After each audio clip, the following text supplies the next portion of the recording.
Tulipanomania è l'evento dell'anno di Parco Sicurtà. Seguiteci oggi per tanti consigli utili e per esplorare assieme il parco. Ogni primavera più di 1 milione di tulipani sbocciano tutti insieme, in un solo posto. È uno spettacolo che dura poche settimane e che trasforma un parco in una meraviglia viva e colorata. Benvenuti al Parco Giardino Sigurtà e benvenuti in Tulipanomania. In questo video vi portiamo in uno dei giardini più premiati d'Europa. Scoprirete quando andare, quanto costa, come girarlo e soprattutto tutte le tappe da non perdere, incluso il famigerato labirinto. Abbiamo diviso il video in sezioni, così potete tornarci facilmente mentre pianificate la vostra visita. Se state organizzando la visita, salvate questo video e iscrivetevi, vi sarà super utile anche tra qualche settimana. Abbiamo anche preparato per voi una mini guida PDF gratuita, da stampare o portare con voi. Parco Giardino Sigurtà è un parco naturalistico grande come circa 80 campi da calcio, che è stato premiato come miglior parco d'Italia e si trova a Valeggio sul Mincio, a pochi chilometri da Verona e dal lago di Garda. Partiamo ora dalla cosa più importante. Quando andare?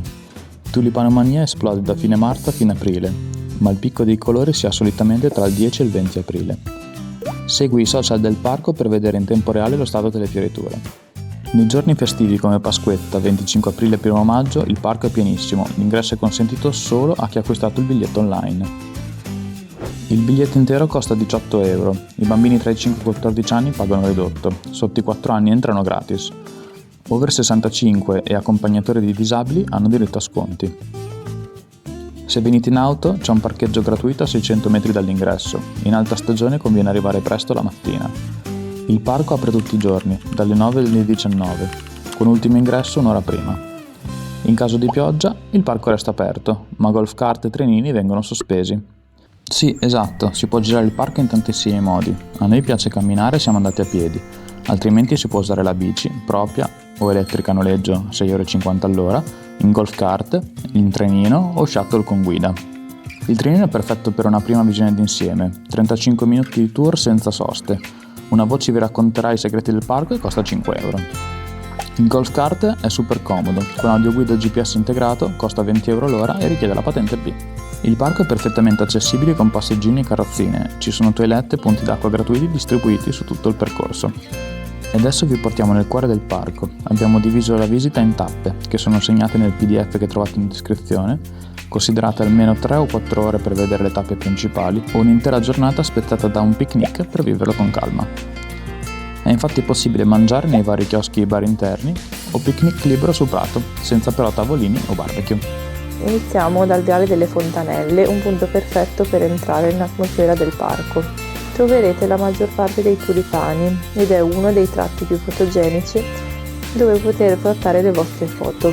Il viale prende il nome dalle 6 fontanelle in pietra scolpite da Giuseppe Brignoli che lo costeggiano sulla destra. Percorriamo il Viale delle Felci e la Collina degli Olivi e dovremo arrivare in cima perché c'è una piccola cappella e poi da lì si inizia un grande prato dove potremo fare un bel picnic ed è permesso, basta portare la propria coperta. Molto bello qua. Il Viale delle Felci è una delle zone più boschive del parco dove tutte le piante sono autoctone. Oggi è il 21 marzo e gli alberi sono ancora spogli. Camminare in questa dolce salita in silenzio è sicuramente molto suggestivo, mentre l'estate deve essere sicuramente refrigerante.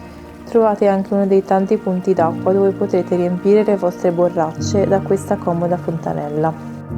Proseguendo, i lati del sentiero iniziano a essere molto più colorati e gradualmente si esce dal bosco.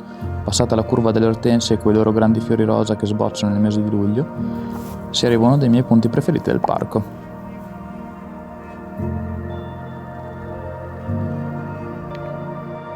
Saliti in cima a questo boschetto, la vista è veramente bellissima, ripaga.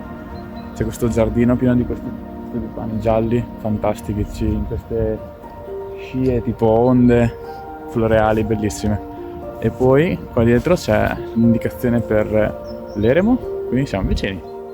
Questa che vedete qua è la panchina degli innamorati, si chiama così perché durante la stagione adatta, quando fioriscono le rose, si è circondati da rose di vari colori e per questo penso sia il motivo principale per cui si è chiamata così. Seguendo le indicazioni dell'eremo si arriva alla collina degli Ulivi. Andiamo a vedere. Ci sono 2 scoiattoli là dietro. Il vialetto per l'eremo si affaccia sul cimitero dei cani, uno dei luoghi più silenziosi del parco. Questo laghetto nel periodo estivo si riempie di ninfee, il cui colore intenzionalmente bianco vuole ricordare i cani che qui riposano, appartenuti ai proprietari del parco, dei quali trovate il nome nelle targhette che costeggiano il laghetto. Alla fine del vialetto si trova l'eremo di Laura, costruito nel 1792, il quale è ornato da una bellissima bifora in alto, mentre al suo ingresso è posta una statua raffigurante la Madonna. Questo è l'eremo.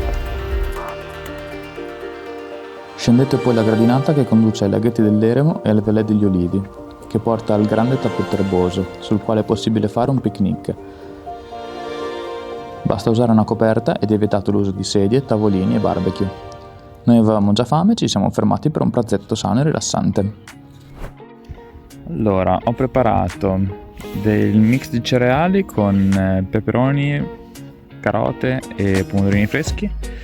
Abbiamo un cremosissimo da mangiare con un po' di carote e finocchi fresche. E infine la torta della nonna da finire. In mezzo al prato ci sono i laghetti fioriti. In ogni stagione troverete piante diverse.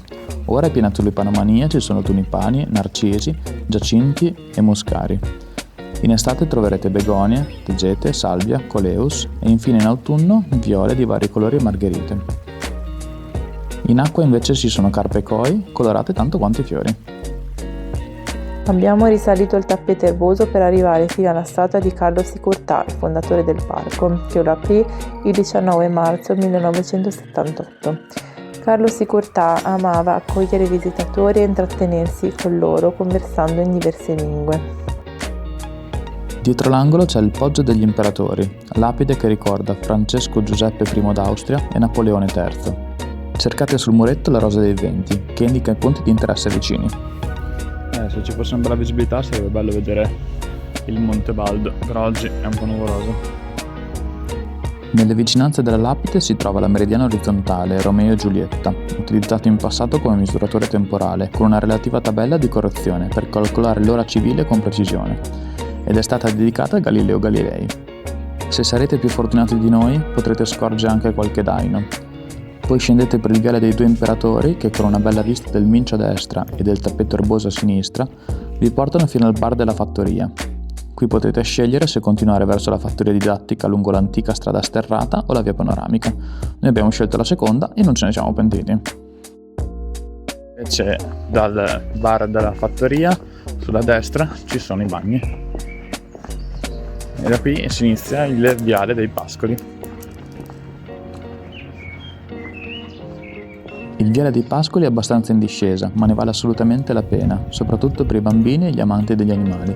Ci sono un sacco di pecore e agnellini e simpatiche carpette. E scendendo lungo il viale si arriva fino alla fattoria didattica. Adesso è chiusa. Si intravedono degli animali là dietro. C'è una capretta. Dietro, dentro a questa finestrella. Adesso non riuscito a vedere.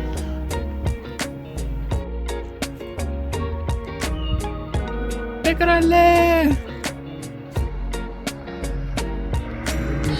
Ciao, come ti chiami?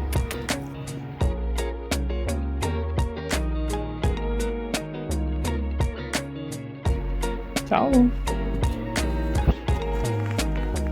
Il viale si conclude al giardino delle piante officinali, che visto il periodo dell'anno era ancora molto spoglio, magari più interessante verso l'estate.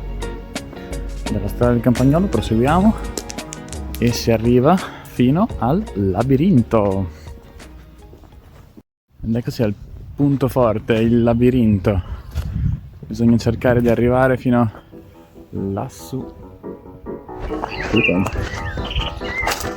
Mary? Questa è la strada giusta. Ce la faremo?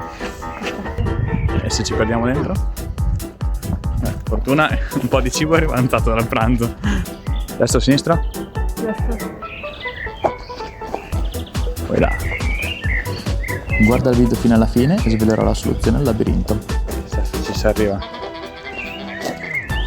Per il momento non abbiamo ancora trovato strade chiuse. No! Ma si esce! Qua andiamo a sinistra. Vedo un ponte. Passato il ponte, tiriamo dritto e davanti a noi la cupola. Vediamo se si riesce a salire da qui. Sì!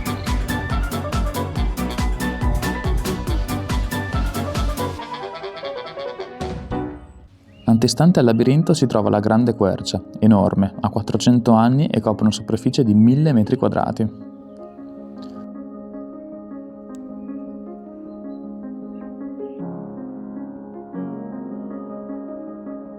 Là in fondo si inizia a vedere il castelletto. Andiamo a esplorarlo insieme. Poco più avanti c'è il Castelletto, un edificio merlato con finestre neogotiche costruito dal marchese Antonio Maffei. Ha un piccolo laghetto sempre con carpe koi e all'interno del castelletto oggi c'è la sala delle riunioni.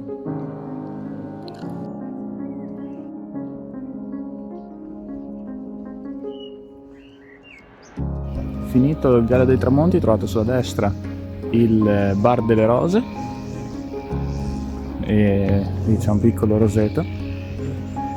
Qui si inconcia invece una bella strada che, guardando a sinistra, rivela l'incantevole vista sul castello. È veramente spettacolare. Il castello scaligero di Valle sul Mincio fu costruito originariamente nel X secolo, ma l'attuale struttura risale al XIV secolo durante la dominazione degli Scaligeri. Passata la vasca delle tartarughe, che le contiene solo quando la temperatura lo permette, si arriva ai giardini acquatici, con vasche galleggianti molto fiorite che vi consigliamo di vedere.